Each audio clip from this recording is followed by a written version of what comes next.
వైశ్యులు అంటేనే అమ్మవారికి ఎంతో ఇష్టం. తెలిసిన విషయమైన ఒక మంచి రోజు కాబట్టి ఒక్కసారి గుర్తు చేసుకోవాలి మనం. వాసవి కన్యకా పరమేశ్వరి అంటే శాస్త్రంలో ఏం చెప్పబడి ఉంది అంటే 8 మంది లక్ష్మీ దేవతలు పోటీ పడి ధనలక్ష్మి ఎక్కువనా, ధాన్యలక్ష్మి ఎక్కువనా, ధైర్యలక్ష్మి ఎక్కువనా అనేటువంటి భేదభావం లేకుండా సాక్షాత్తు 8 మంది లక్ష్మీ దేవతల స్వరూపమే వాసవి అమ్మవారు. వాసవి అమ్మవారు పూజ జరిపితే 8 మంది లక్ష్మీ దేవతలు ఆహ్లాదంగా ఆశ్చర్యకర రీతిలో అనుగ్రహం ఇస్తారట. మళ్ళీ ఒక్కసారి చెప్తున్నామ్మా, ఆశ్చర్యకర రీతిలో అనుగ్రహిస్తుందట అమ్మ.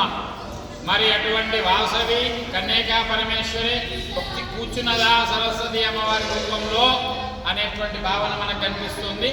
సరస్వతి దేవి అన్న మరి 8 మంది లక్ష్మీ దేవతల స్వరూపమే. ఈరోజు శ్రీ శ్రీ శ్రీ సరస్వతి అమ్మవారు పుట్టినరోజు.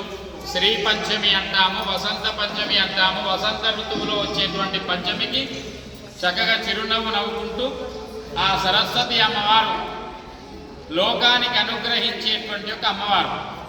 మరి ఆమె ఇక్కడికి రావడానికి గోపాలం సత్యనారాయణ గుప్త గారు, సులోచనమ్మ గారి కృషి ఎంతనో ఉన్నది. జైపూర్లో మేము కూర్చొని ఉపవాస దీక్షతోని సత్యనారాయణ స్వామి యొక్క మూర్తి ఇట్లాగే రావాలి, ఈ విధంగానే ఉండాలి అని చాలా ప్రయత్నించినచో అమ్మవారు చీమైనా గుట్టలు అంటాం. కాబట్టి అమ్మ పేరు పేరున కూర్చున్నటువంటి మీ మహిళా మూర్తులకి పసుపు కుంకుమల సౌభాగ్యం విశేషంగా పెరగాలి. ఇంకా ఎంతో ఉన్నతమైనటువంటి పరిస్థితి రాని మీ కుటుంబము మీ యొక్క పూజా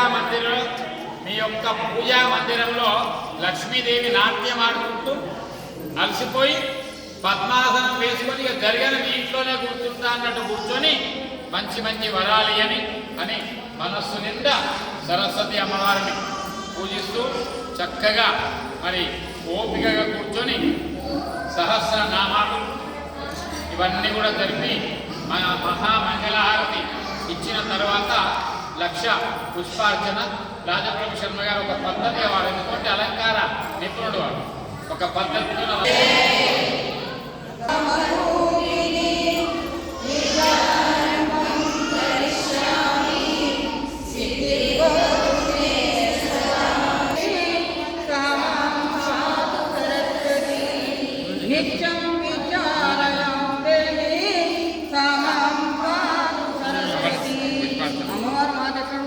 పుష్పాలు తామరపూ మీద కూర్చుంటాయి.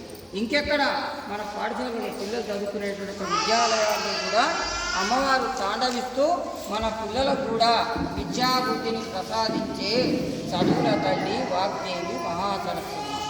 ఎవరో మహాసరస్వతి మాత.